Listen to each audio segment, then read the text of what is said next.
Today's panel focuses on one of the other projects that was funded through this initiative, which is on thinking through far-right movements in the UK, with a focus on universities, but much more broadly. So I am joined, my name is Awino Okech, and I'm joined today by Lisa Tilley, who works here at SOAS in the Department of Development Studies, who has an interest in this area, and she'll be talking to us a little bit about that. But we're also joined online by my colleague, Damilola, who I worked with closely, and his skills really are around mapping of data. And what we were interested in doing in thinking through what far-right movements look like in the United Kingdom and its impact on universities was to do an assessment of discourses in the media and generally around particularly questions around critical race theory, gender ideology, and academic freedom, and how those are showing up in discussions in the media, what are the demographics that are sort of impacting or shaping these debates. And Damilola, in a short while, is going to speak to us through some of the data that came up through that mapping exercise. But we're also joined by Umria, who works with Association for Women's Rights in Development, AWID, that has been doing a lot of work on thinking through far-right discourses generally as they show up in multilateral spaces such as the UN and in other parts of the global setting that AWID does work with other movements. So she's also going to be speaking to us today about what AWID and partners are observing around these debates in global spaces. But before we get going, let me just offer a few quick highlights of some of the things that Damilola is going to take a much more closer look at in relation to sort of the data mapping. And he's done this very wonderful, data sets and mapping, very nice visuals that I would like us to pick up a discussion around. I think for those of us who work and live in the UK, we have observed with a lot of interest, I would imagine, how particular words that had histories, radical histories in different communities of color or black communities have suddenly become, if you will, dog whistles that are being used by other groups as ways of both mobilizing particular categories of people against what are seen as radical movement building strategies, or communities coming together to challenge how states might be acting in ways that are both oppressive to specific categories of people in the society, or to challenge and push back against movements that might be gaining ground around challenging both state policies, whether it's in relation to managing protests or criminalizing protests, whether it's in relation to states and criminalizing of movements, women human rights defenders, and other organizers working for change.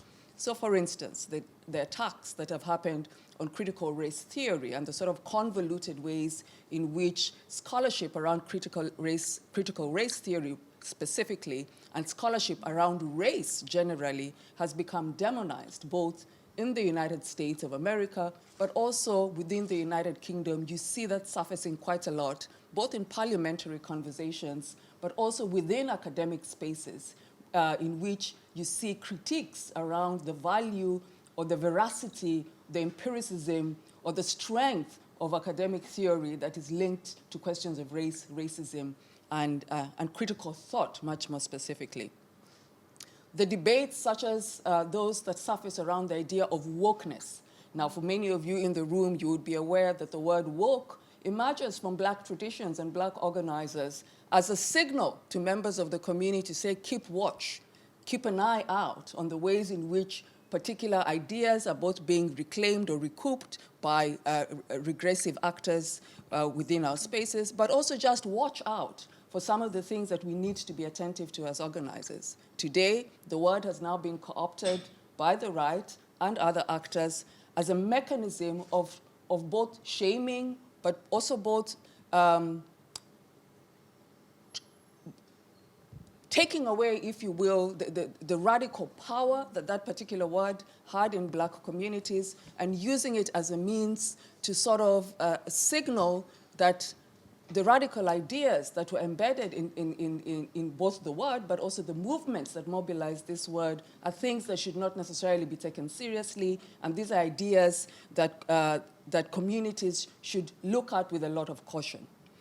The third is the sort of debates that have emerged around culture wars, and this is something that has surfaced quite a lot in the United Kingdom as a placeholder, if you will, for urging communities and the society to to pay less attention to the ways in which particular groups of members of our society, whether they're Black people or people of color, are actively thinking through how questions of identity, whether that is linked to race, gender, class, coming together to both shape exclusion in our societies, but also shape our experiences of oppression, has now become a placeholder to argue that those things do not matter, that debates around race, gender, and class and how they shape exclusion or inclusion of particular groups of people in our societies are actually things not to be taken seriously. And I think that one of the ways in which this surfaced quite strongly in the United Kingdom was the study that was done and commissioned by the current government that argued that actually race and racism and race exclusion is really not a serious thing in the United Kingdom, and one must think about it through the lens of specificity, a case-by-case basis, and we cannot argue that structural racism or institutional racism is a thing that the UK needs to pay attention to in the manner in which movements are arguing it should be paid attention to. And finally, for those of us who are in the UK who have been following the most recent debates that have been surfacing through letters from the minister, the now former Minister of Education, who argued that government commitments around the Equalities Act 2010, which pays attention to protected characteristics, race being one of those protected characteristics, and the Race Equality Charter as one of those mechanisms that universities use to both assess its internal institutional mechanisms for ensuring inclusion of groups that have protected characteristics, are really a waste of time. So you have a government contravening its actual policies that it has put in place as part of ensuring a much more inclusive society. So I will stop there. This was really just an opportunity to lift up some of the broad sets of discourses that we were seeking to track through the data mapping that Damilola did. And I will turn over to you, Damilola, if you could just offer us a quick 5 to 7 minute sort of sense of what you found or what you saw through the data that you mapped. Thank you. Now, there's no need for me to, you have already provided a little bit of background into this project, so there's no need for me to repeat what you've said. But what we actually did was to embark upon a kind of network analysis using the tools of network metrics and some of the opportunities it provided us to be able to interrogate critical race theory debates in UK newspapers. And I think I must clear this now, and what we've done really is not really to do a kind of conceptualization of the terms and to interrogate the theory surrounding critical race theory. I want to believe that we are all familiar with critical race theory, really.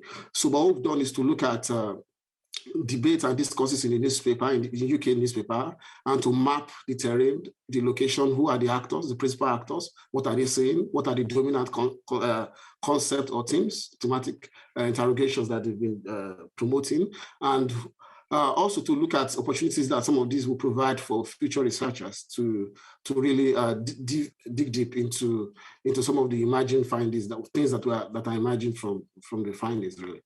Yeah, so we to be able to do that, we went into the databases using LexisNexis database. We searched for use critical race theory as a term to map the trends and the evolution of that concept. And the initial analysis showed us that it was a kind of it became a kind of issue in the United States, but we had to remove that to filter that out and focus mainly on the UK. So you could see kind of direction around the images from the trend as from 2007 to 2022. We combined the initial, that trend analysis with Google Trend to see if there's a kind of, if this pattern is consistent. And we noticed that, yes, it's in a way for us to also validate some of the things that we have observed. We noticed that critical race theory became a very serious issue towards between 2020, around towards the 2018 and thereabout, and it became a very serious issue, and it dominated lots of discussions in the UK media and academic discourses as well. So after doing that, even after the final coding of the newspaper articles, we were able to still maintain this consistency, thereby validating our observation, really. So you could see that this is I'm talking about this particular one. Now, having done that, now what we did was we downloaded about 1,400 newspaper articles, and we removed duplicates and removed non-essential, like non-UK articles. Those were not relevant to our research. At the end of the day, we had 216 articles that we analyzed using the tools of Network Analyzer, which is a software developed by Philip Lifeed. Yeah, so what we noticed that in the characteristics of the newspaper that we've coded, current affairs and education. Like this particular chart, I mean, it's a way for us to see where are those conversations taking place. It's around current affairs and education mainly. And that is not so surprising, as you will see from when I present some of the emerging themes and what concept coming out from, which came out from that. Now, we also did a kind of look at political affiliations. There are some people who have carried out research on the political affiliations or leanings of UK newspapers. And also, you could see that even on, if you do a kind of quick search on Wikipedia, you will see this as well, all the newspapers and their political affiliations. We noticed that right-wing political, there's newspapers with right-wing leanings dominated that, they dominate the space, the discourse space, and with very few centrist newspaper and maybe public-owned newspaper, really. So those without any identifiable political affiliations were also minimal. So it became really a kind of polarizing discussion between right-wing and center-left, those who are on the left, really. So now these are the newspapers, and the colors indicate their, their political affiliations. Now you could see that the Telegraph, the Express, Sun, and Mail Online, they were really, I'm sorry, the Telegraph, it's really, really feature a lot of discourse and newspapers articles or interviews on this particular concept that we researched, as well as the Guardian newspaper. Yeah, so you could see that from this particular this chart. So now on the actors characteristics, because what we looked at, like the gender of the actors, there was, unlike what most people would maybe suggest that you expect that they should be male dominated, we couldn't find the kind of there was no really the differences between the gender, I mean, of those who are actually actors, who are participants in that conversations, they were really minimal, really. I mean, for me, it was really unexpected. And then you look at the occupation of some of these people. They are politicians, mainly journalists, and a little bit of academic people also got involved, really. But if you combine that with those who are educators, by educators I mean those who are not really lecturers, maybe those who work in higher education, like the administration of higher education. Yeah. So, of course, I've done this. These are the occupation. Now, why discourse network? Yeah. So, in most discourse narratives, what people focus on mainly is to look at the narratives, those really the kind of power structure and hierarchy of in that conversations and where those conversations are taking place. But we noticed that particular approach will not be sufficient if we are to depend on because it will be highly subjective to a large extent to those who are really making, it will be dependent largely on those interpreting some of these conversations. So to be able to avoid that, discourse network is such an approach that combines discourse analysis with social network, with network analysis to be able to help to visualize and map some of these interactions. So that's the approach we use. Now, schematic model of that discourse network analysis involves like the A is for actors and the C's are for concept. We are in this particular interface of looking at the kind of, in this place of affiliation network, what are they saying? Who are those people making that? The link between the actors and the concept will help, will tell that story. R1 and R2 is an indicator of kind of relationships between the actors. So what we ended up doing is to look at, for those who are familiar with network analysis, to look at one mode network and two mode network. By one mode network, we look at the relation between the actors, and also the relation between the concept independently. And by two-way network, we look at the relation between the actors and the concept. So we were able to combine these approaches. Now, an example of what we did with the discourse framing. When we look at it, what we did was to look at the newspaper articles, extract information from the articles that we coded. And what we did simply was to look at we're not interested in statements that are not really propositional, statements that are not really opinionated. We're interested in statements that are opinionated, opinions, and with active propositions, not mere like, okay, asking questions, rhetoric. So we exclude some of these things. So an example of this is this particular, this statement is somebody making a statement like CRT is about learning actual history.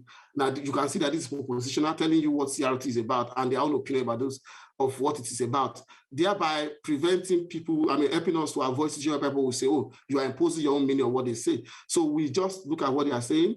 The concepts, now these are like a kind of thematic categories that we came up with from some of this in the concept.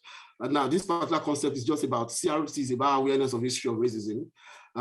Then the opinion, in most cases, you have those who either agree or they disagree, or they are ambivalent about these opinions. And the actors is the person who made that statement, the gender, the occupation, ethnicity. So because of the nature of critical race theory, we look at the end of the day, I'm going to show you a brief, some of these, from the findings you see, how some of these, the gender, the occupation, ethnicity, how they interact.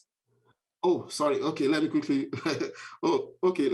Yeah, so now what we did from this now, straight into the findings now, we noticed that, yeah, if you look to your right here, you will see the, you will see the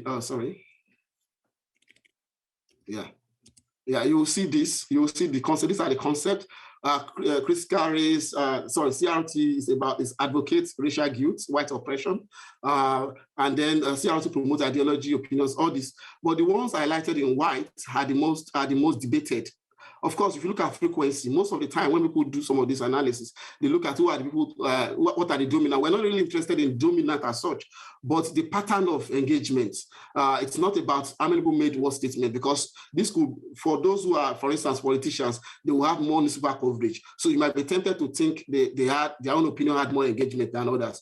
So what we did was to look at those who are, if you look at your right now, this helps to illustrate. Of course, it's about racial guilt. This one, it's much, but with little debates. But we looked at this particular one, though not really dominant, but the kind of debate that they focus on. It shows that people were highly engaged with that concept. Like UK is equal. Some people believe that UK is equal. Some don't. And then like, okay, it's against British history, and that came up around the time of this colonial statues discourse and what have you. Who I know has been actively involved in this work, both through your research, but also through personal experiences. So Lisa, over to you now. Thank you. First of all, thanks so much to Awino for organising and inviting me, and thanks to all the wonderful people who are involved in the organisation of this. And I really appreciate listening to Damilola's work, and it's so important to do this kind of work, especially using quantitative methods, which sort of fights, these kind of far-right forces on their own terrain, because they always make a claim to, rationality and these scientific methods as being theirs, and the rest of the academic sphere, and especially the left, as being governed somehow by emotions and a lack of attention to evidence, which is obviously not true at all. So I'm going to just begin with the caveat that, kind of far-right influence in universities isn't really my specific research area, but I do think it's something that we should all be concerned about and alive to, and educate ourselves on as far as possible. And in terms of the personal experience that Awino's talking about, I did end up doing something of a kind of accidental ethnography, where I found myself in a department, basically at another institution with at least one white supremacist and a number of his supporters and enablers, basically. And so the individual in question is really well known for what amounts to hate speech against minoritized groups. He teaches and he reproduces these these conspiratorial ideas around white replacement and cultural Marxism, you know, and often in slightly coded ways, but it's still very much recognizable. Talks about black and brown overpopulation as being the root of all the world's problems, and so on and so forth. And I think one of the things that disturbed me the most about being in that context was how nobody spoke out. You know, there were people there who'd made their careers out of socialism and feminism, and they just smiled and nodded when he spoke, and otherwise kind of worked to bury student complaints and effectively enable him. And a lot of those people really did become an accessory to his project. So I came to see this as a kind of common project of whiteness in action. It scared me a bit to think that this could happen in a lot of other departments as well, even ones which claim to be, you know, critical. And at the worst point of all of this, you know, we had students who'd complained publicly about this individual, and they were piled on by his far-right followers. So they're bombarded with hundreds of really abusive messages, including multiple death threats. And the university just did nothing, you know, nothing at all. They didn't even reach out with a kind of welfare check on those students who are being abused by their professors' followers. So serious neglect of the duty of care towards those students. So then after I resigned and went public, then the institution actually retaliated against me and doubled down on their support for the professor, who's since gone on to expand his insults against different minoritized groups. So in terms of a kind of institutional stress test, I think this whole episode showed to me that, you know, those EDI efforts, which we might critique, but we still put a lot of our labor into, and equalities legislation, you know, can be rendered completely meaningless quite quickly if a hard right figure emerges and those around them decide to enable rather than object to that kind of project. So I don't want to linger on this case too much, even though it's, you know, still has huge implications for students of color and the queer and trans students in that context. But the individual in question is part of a much broader project to bring structural change to higher education and other institutions as well, largely under these banners of free speech and the concocted moral panics around critical race theory and transgender folks. So I think to kind of understand what's going on here and to analyze this, we need to appreciate that some aspects of these contemporary dynamics are novel, and some of them are imported from the US, but then others are very much homegrown and they follow historical patterns here. So, for example, there is a very long history of free speech wars in this country, and you just have to take one glance at the campus struggles of the 70s and 80s here to see that these evidence the very same kinds of moral panics around free speech threats and no platforming and so on being played out. And it actually really helps to have historian friends in many situations in life, but in this case to remind us of this history. And there's people doing work on this, like Evan Smith, for instance, has done some really good work reminding us that there's nothing new under the sun in some of these cases. So the mobilization of free speech panics has for a very long time been central to basically expanding space for fascist and racist speech more broadly within our communities.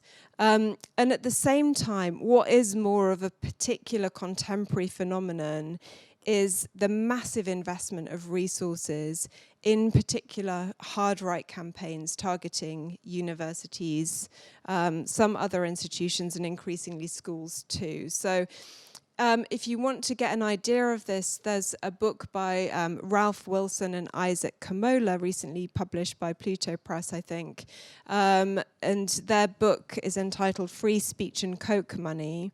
And figures like the Koch brothers and others who the authors call plutocratic libertarian donors in North America are basically pouring money. I mean, these are like billionaire donors pouring money into campus controversies.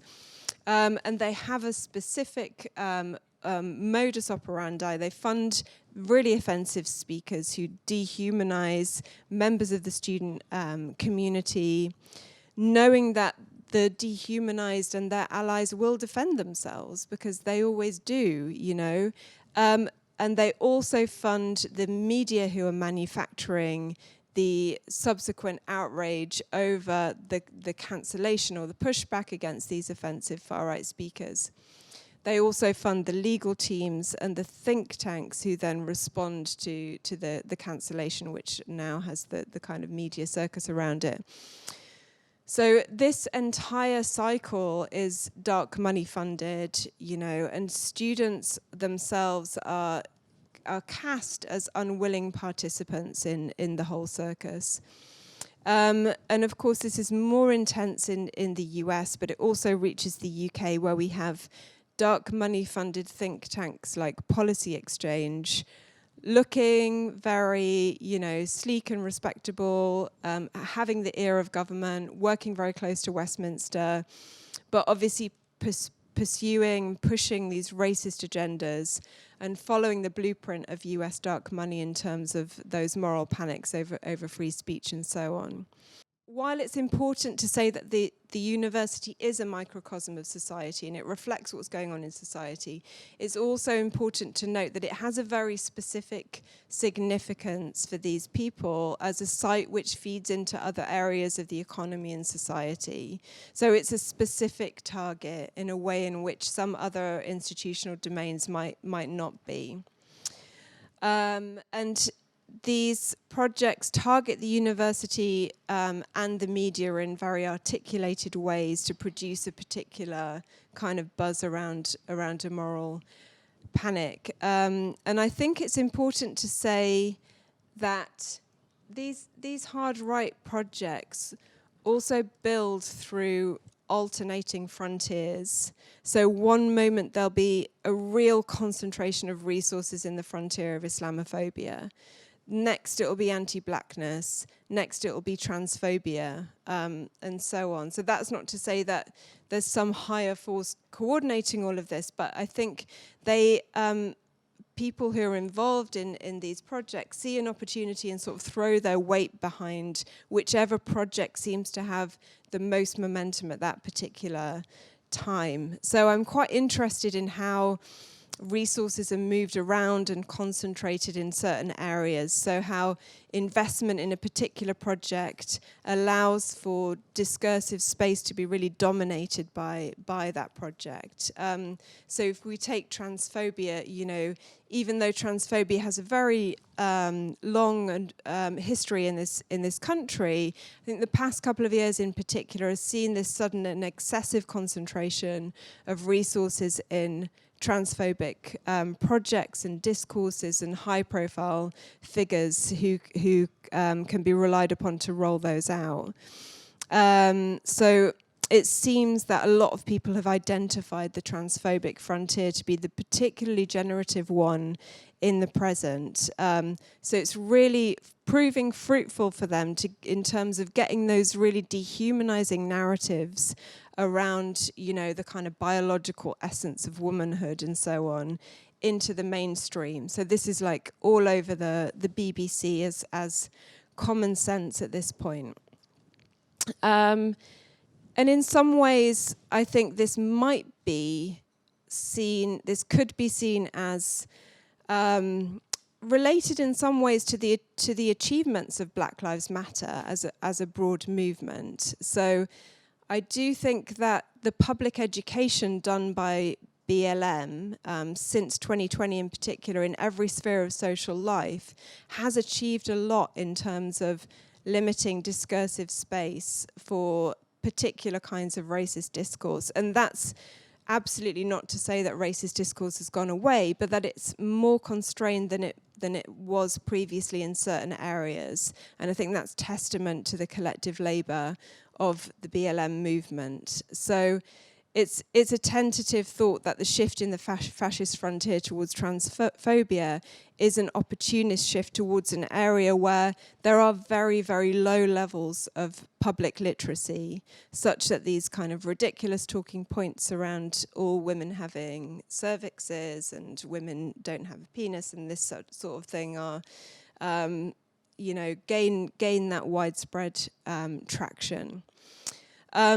And it's also the case that some projects have been institutionalized and embedded and made structural, so then the circus can kind of move on from those. So thinking about the Islamophobic Prevent project, which is the real constraint on free speech in universities, and or one of the real constraints on free speech in universities, and it really leaves our Muslim friends and students and colleagues feeling very censored in what they can say. You know, that's embedded and institutionalized now, so they can move on to another frontier.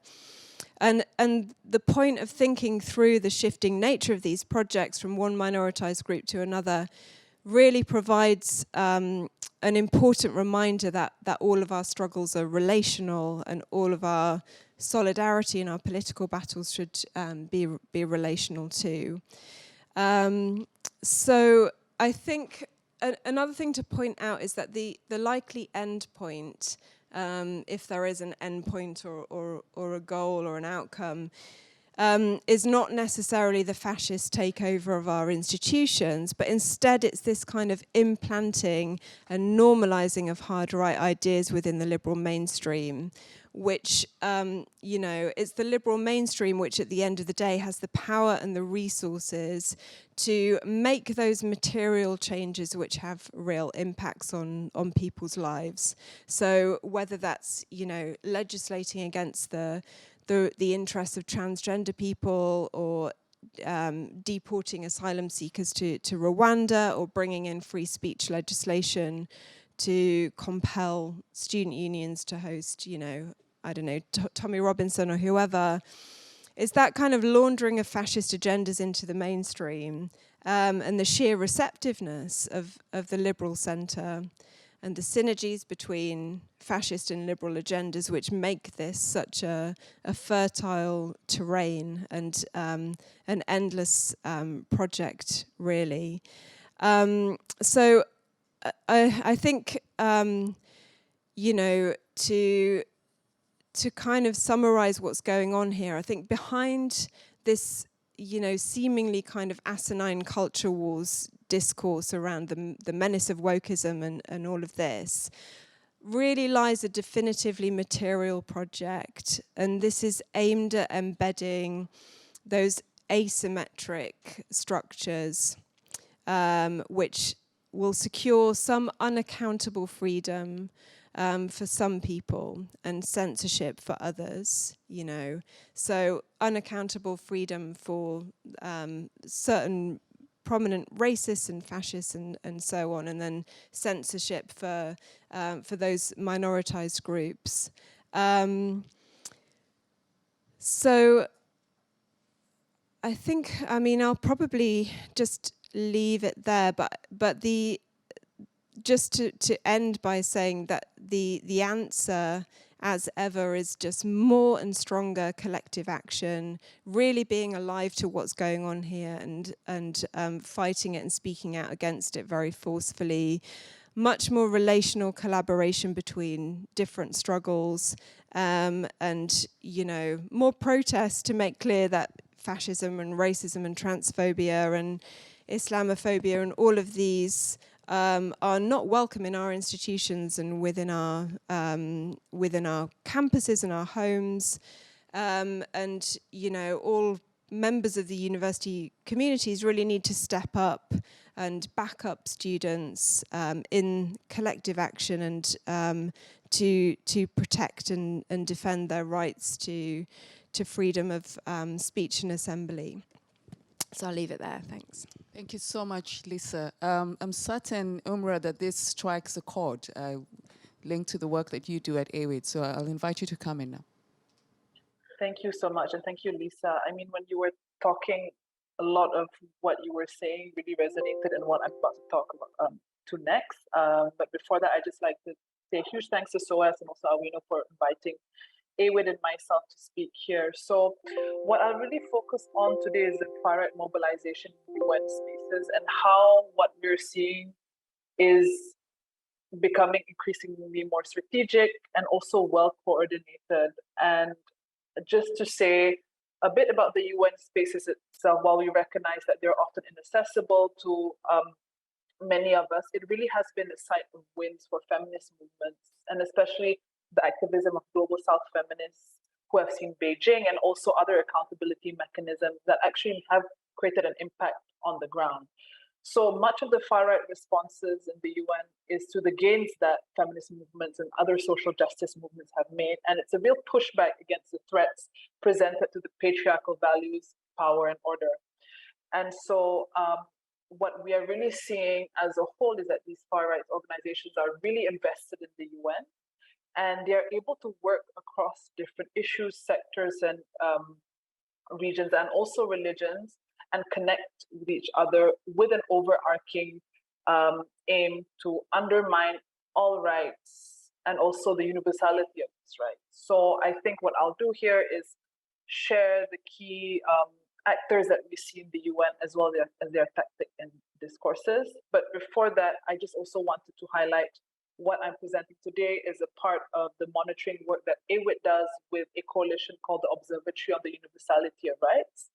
It's a group of several civil society organizations that are feminist, queer, and also working on the human rights framework to monitor the development of far-right, or also what we say is anti-rights movements at the international, regional level, and also take action to disrupt them. And a part of this disruption tactics from our end is to document and also really expose the kind of narratives that these anti-rights movements and actors are using and how they connect to the bigger global trends. And so from this, we've created two main reports.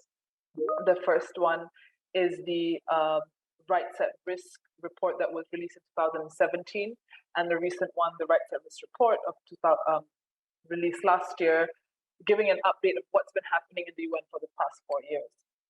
So just to give a bit of a landscape of the UN itself and who are the key players there, what we really have is a coalition of state and non-state actors who collaborate together. And these far-right actors are really intertwined in a complex web of anti-rights actors that include individuals, institutions that are affiliated with religious fundamentalisms, nationalisms, ultra-nationalisms, white supremacy, ultra-conservatism, and other oppressive ideologies and movements. So in terms of the states that we're seeing in the UN, on one hand, we have states that their clear aims to undermine rights related to gender and sexuality. And so you have states that are under the OIC, the Organization of Islamic Cooperation, and Russia, that are very powerful when it comes to negotiations that come in the UN. And they're led by states like Egypt, Pakistan, who have led resolutions that are supposedly seemingly neutral, but really their aim is to rehash the, not rehash, but kind of give already powerful institutions more power, like the family. And on the other hand, we have global North states that use much of the feminist and LGBTIQ demands to pinkwash their positions in the UN while avoiding any sort of responsibility for their colonial occupation and also extractive economies, police brutality, and also recently what we saw, the vaccine inequality. And so, for example, what we find really interesting in negotiations in the Human Rights Councils in the UN is that we see, for example, Israel mentioning the need to support progressive language on gender, while at the same time, what we see in reality is clear brutality against Palestinian women and also activists. And so we can really see how this arena is used by a lot of states that are in fact nationalists, that are in fact far right, to sell a position or an image of themselves. And so moving on from there, another thing that we are really seeing is the influence of far right non-state actors in the UN. And these are mostly Christian fundamentalist NGOs from the US and Europe. And just to give you an example, recently the 50th Human Rights Council session just concluded, and there were two key anti-racist actors that we saw. That there was the Alliance Defending Freedom and also CFAM. So the Alliance Defending Freedom is a designated hate group by the SPLC and has been responsible for a huge number of anti-abortion court cases around the world. Whereas CFAM is a US-based Catholic organization that really mobilizes conservative activists in the UN. And what's worrying is that these actors, they really gain legitimacy within the system.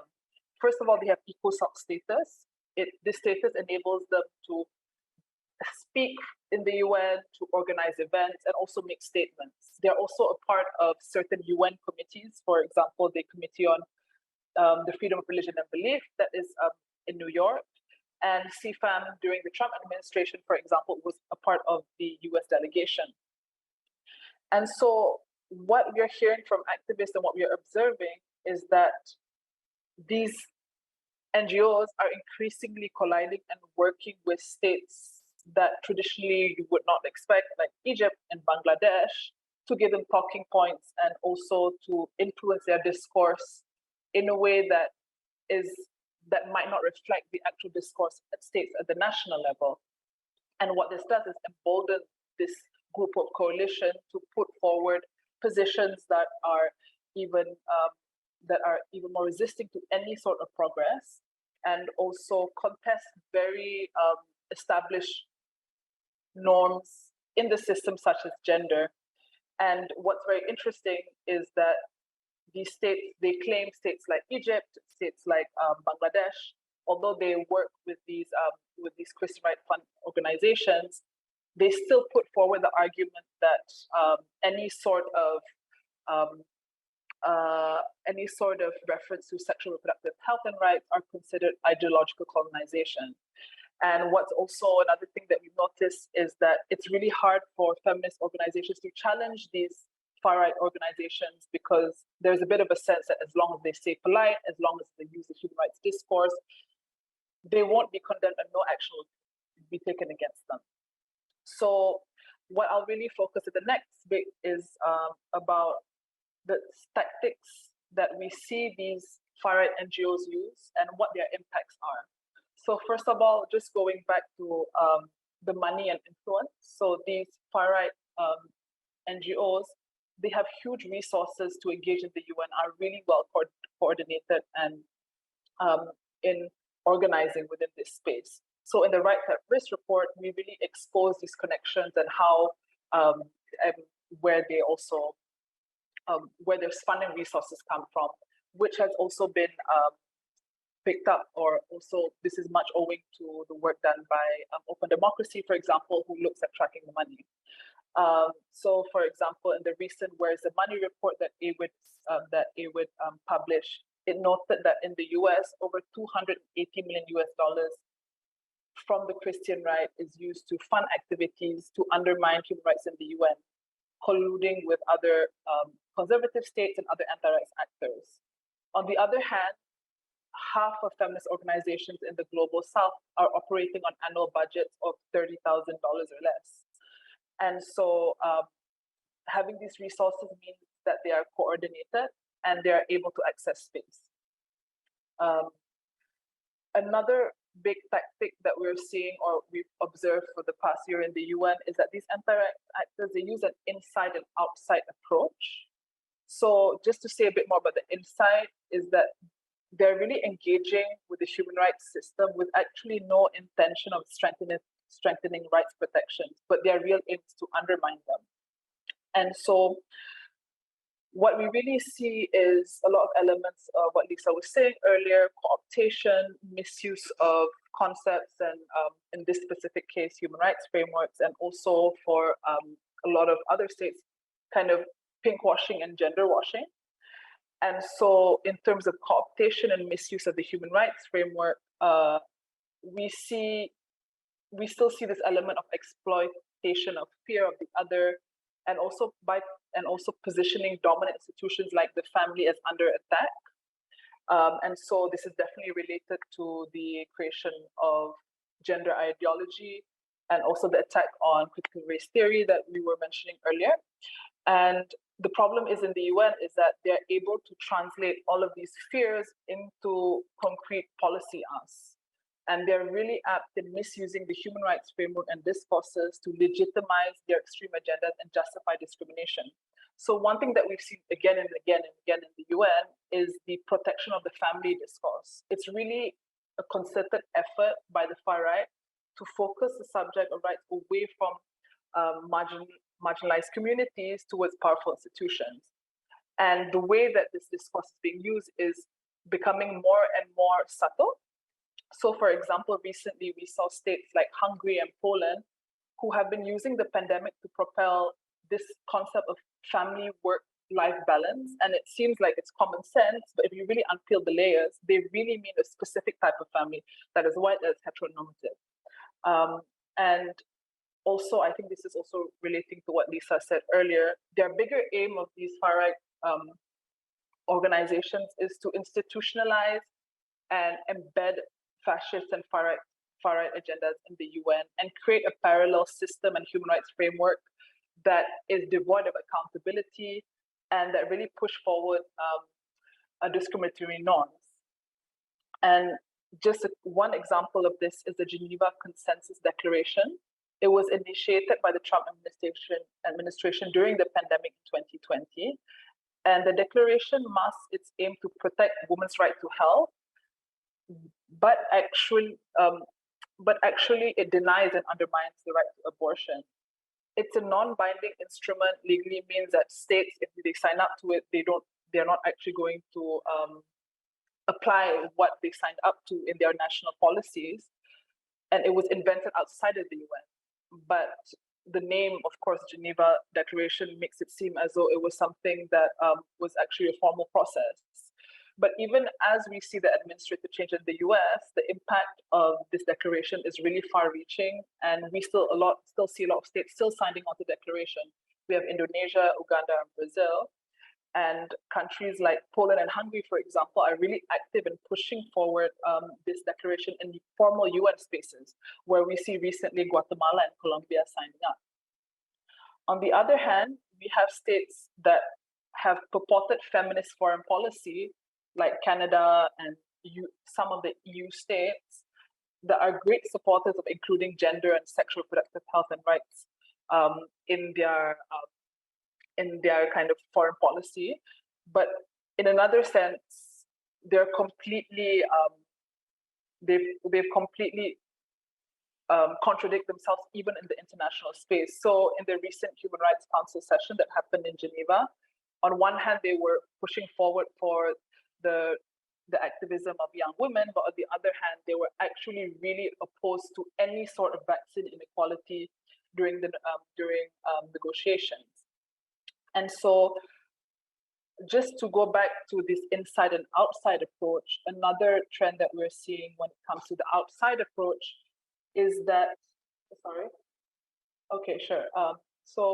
is that we're really seeing more campaigns led by these anti-rights actors to delegitimize the UN as an accountability mechanism. And just as a closing, I would like to also point to the key tactic that I think is not just in the UN, but also what we're seeing is that these anti-rights or far-right actors, they're really trying to exploit fault lines that we see between movements. And so the anti-trans kind of narratives and also discourses are increasingly visible in the UN. And this is done by far-right actors, and how they kind of position themselves is that they co-opt legitimate social justice struggles and position it as a kind of common sense as well.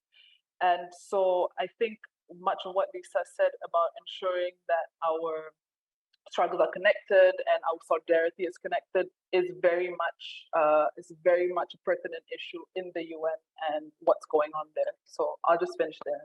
Thanks so much. Thank you so much. I wanted to just give an opportunity, and that's why I cut you short, for any questions or comments from folks in the room or online.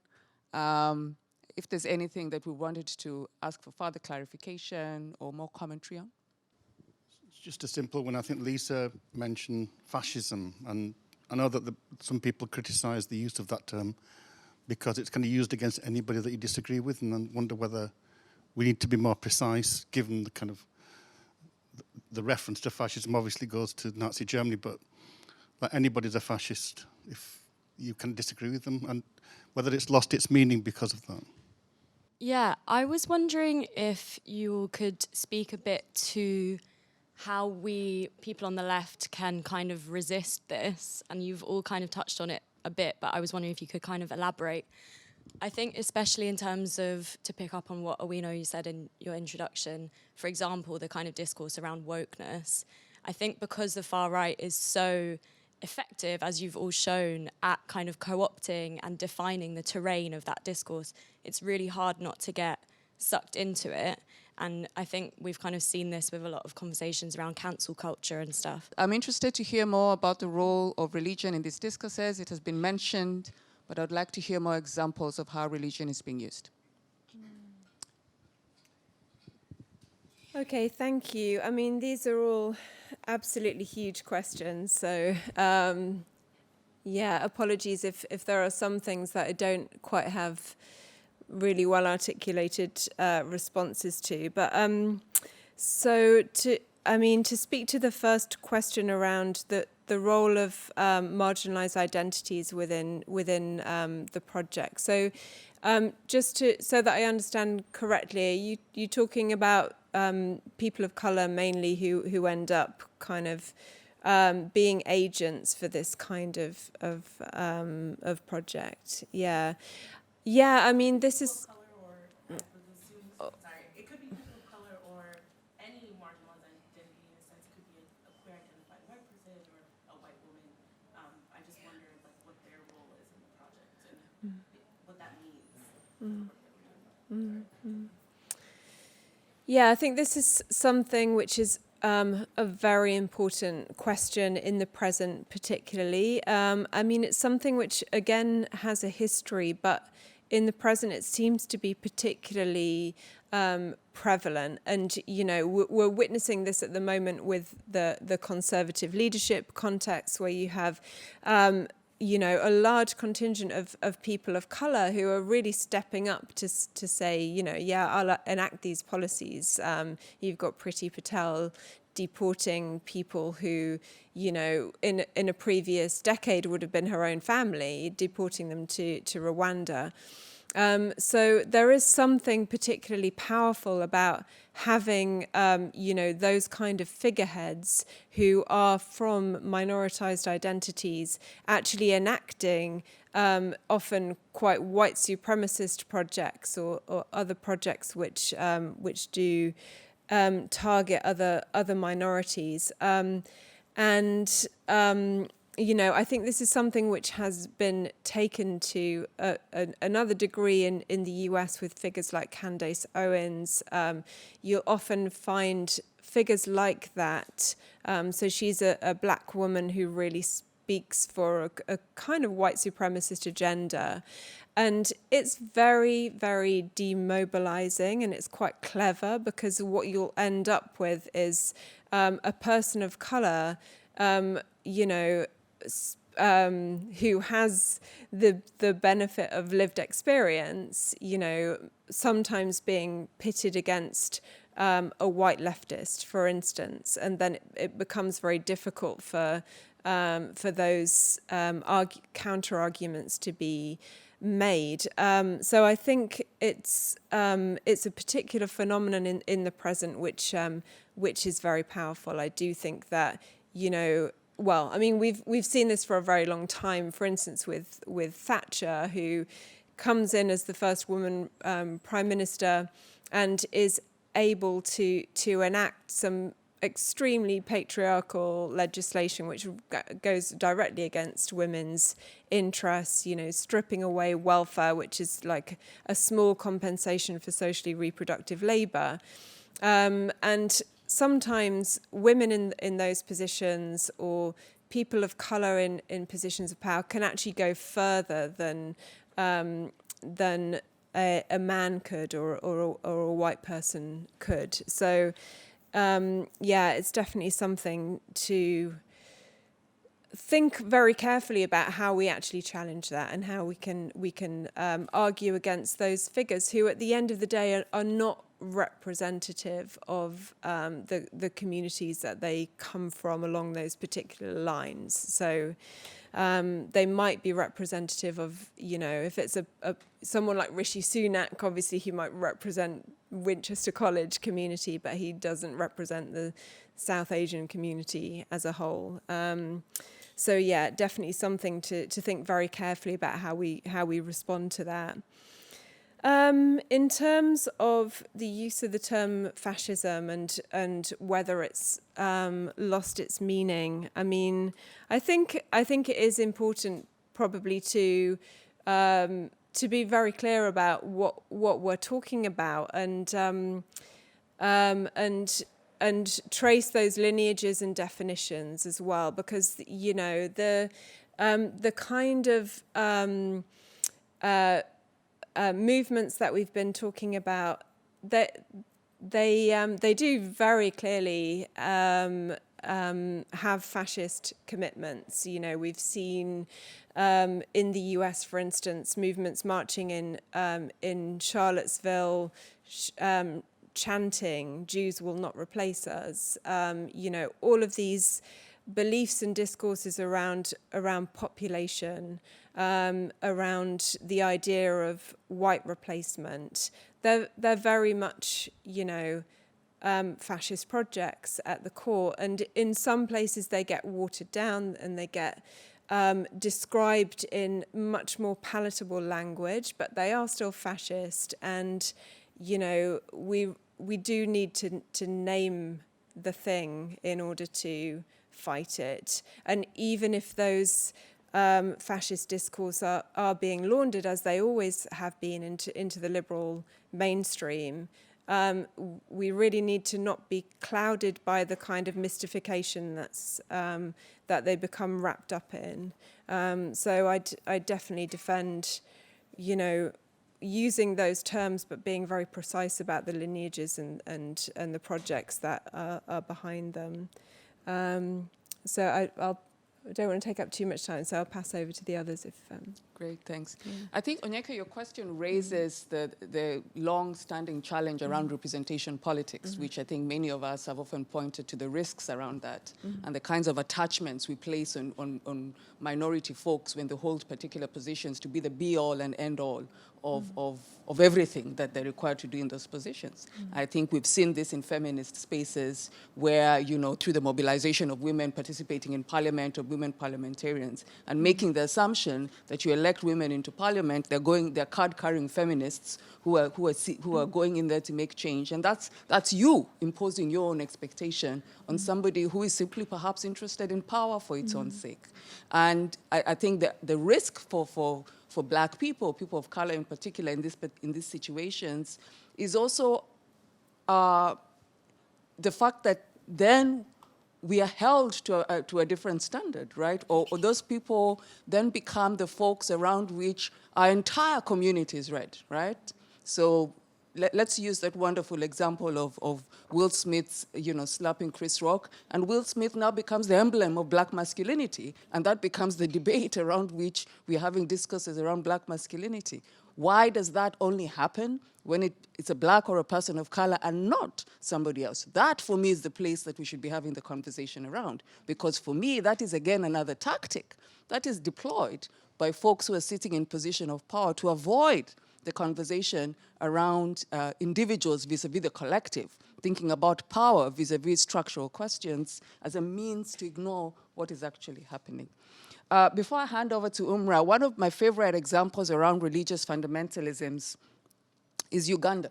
and you know, the bill around homosexuality that was linked directly to a Christian fundamentalist evangelist, Scott Lively, who travels from a southern state in the U.S., comes to preach to parliamentarians and talk about how queer people are really the scum of the earth and they should be killed, and inspires, you know, because fundamentalists exist everywhere, but inspires a local fundamentalist who then goes off to develop a bill in parliament that is famously called the Bahati Bill, or anti-homosexuality bill, that then inscribes, you know, the death penalty. Now, there's a longer conversation to be had around the anti-homosexuality bill, but again, that for me is a sort of perfect symbol of how you think about religious fundamentalists colluding across context.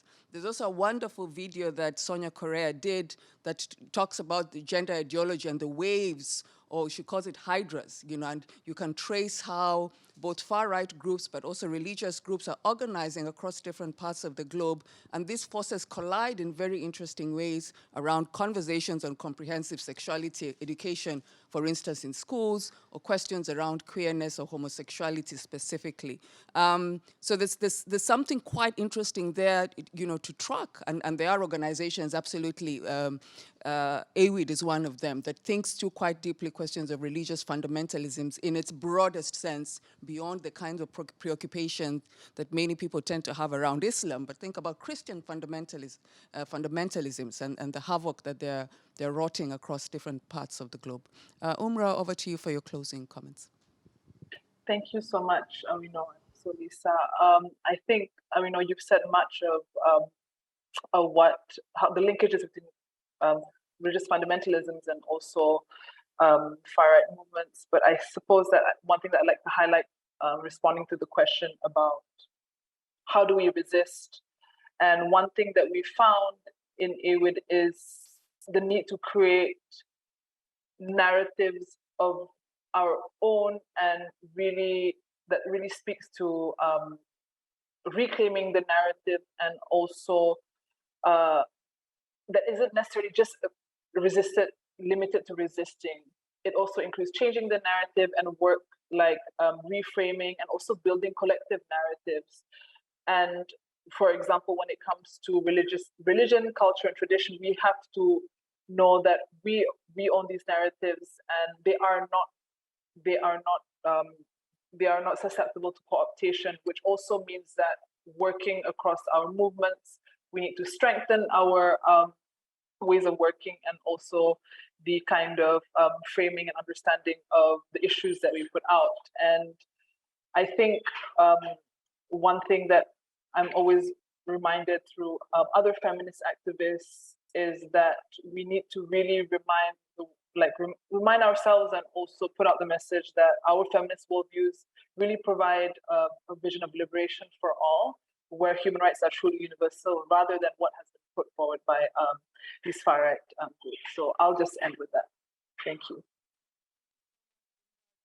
Lisa and folks who are in the room and folks who are online, that brings to the end this panel that was reflecting on far-right movements and the impact in universities in the UK, but also globally, and which is what AWID brings to the conversation in terms of that larger tracking of multilateral spaces and how that's flowing in those conversations and impacting social movements. I think a critical closing point for me in this panel is something that Lisa has raised, Umra has raised, and has also come from the room and was also surfaced quite importantly yesterday during the keynote, which is really the importance of solidarity and action across spaces. I think, often when I speak to my activist colleagues, there's often an assumption that the kind of forces that you're confronting outside, quote unquote, outside the academy are not impacting the academy. I think for most of us in the academy, we are becoming much more alive to the organized nature of these forces within our institutions,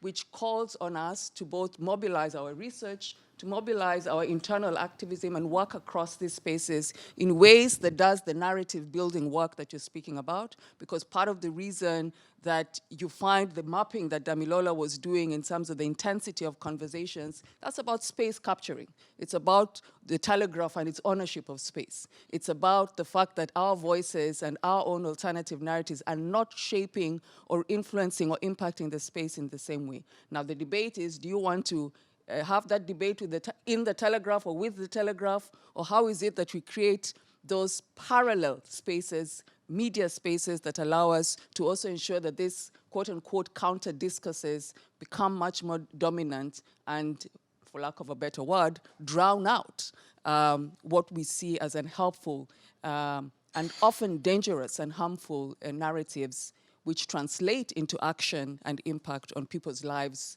and livelihoods.